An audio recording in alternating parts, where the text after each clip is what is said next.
most Quebecers are wanting good government, want rapprochement with the rest of Canada, with the rest of Quebec. I think it should be a message to the CAQ that, really, we might be overplaying our hands in terms of promoting French and at the expense of other Quebecers. So I see this move towards the Canadian Francophonie as a sort of wayward symbolism that and that's playing towards 8 or 10% of the population. I think at this point they should take heed and go towards better government and serving all Quebecers. Very sad news this morning. Montreal Community Contact founder and editor and CJAD 800 longtime contributor Egbert Gaye passed away at the age of 67. First of all, on behalf of the entire CJAD 800 team, and I'm sure I can speak for all the listeners and myself personally, because I considered Egbert a friend, we want to send our condolences to Egbert's family. This is a very tough loss to take. I considered Egbert a friend. We would speak regularly, even between our conversations on the Big Five with Elias and I. When I was guest hosting either Montreal Now, I would bring him in as a contributor to discuss politics, to discuss Montreal, the society in general. And when I was hosting this show as well, we had a great time. My first ever Big Five back in 2019, I remember in studio with Elias, was with Egbert. And he was so nice, so welcoming.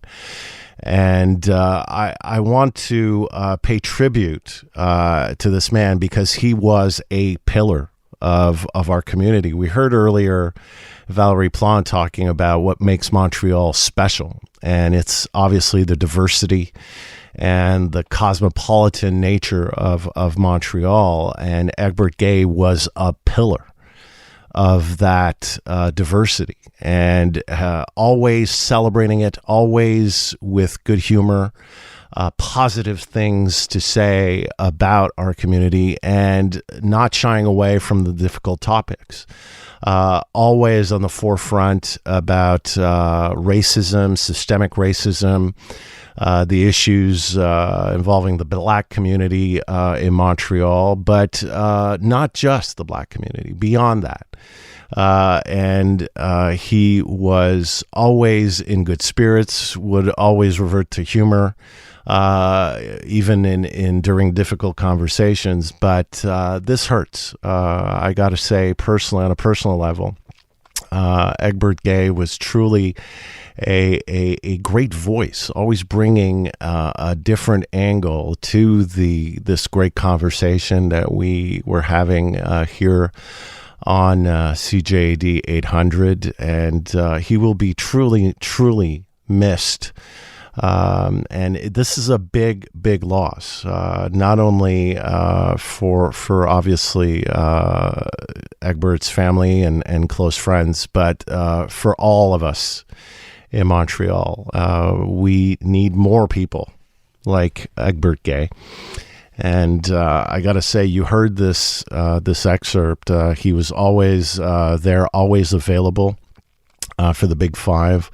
I remember I would tease him because he was a great defender of Justin Trudeau and the Liberal Party of Canada, and I would tease him about that. But he was all about bringing communities together, linguistically, and all kinds of diversity, racial or otherwise. And it was always about finding a path forward, and also always a voice for the disadvantaged, the people that were less fortunate, always trying to find a way to help them, pushing governments to do more, pushing communities to do more for the less fortunate in our community. And he was an important voice.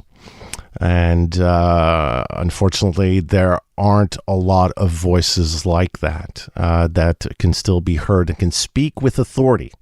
That's the other thing. While he would never yell, he would never, lose his temper. And yet he commanded respect. He commanded authority.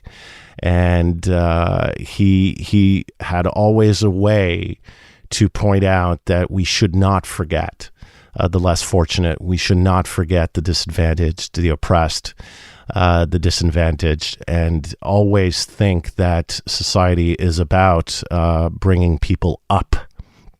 And ultimately, Egbert was about hope.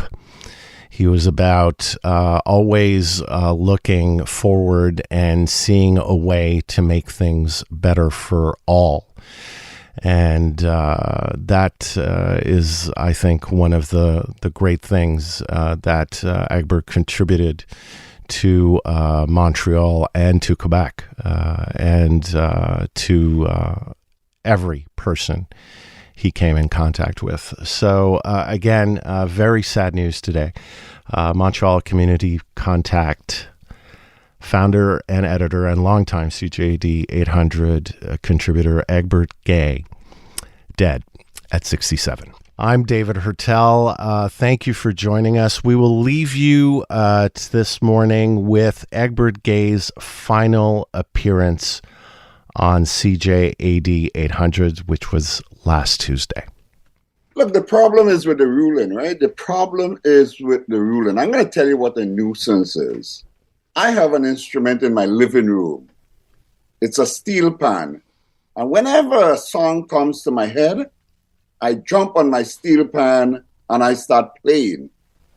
That's a nuisance to the person living upstairs. That's like I'm horrible, right? So that's a nuisance. If you had talent, it wouldn't be a nuisance. Yeah, that's right. I would take a musical interlude from Egbert Gaye a few times a day. I'm just saying. Exactly.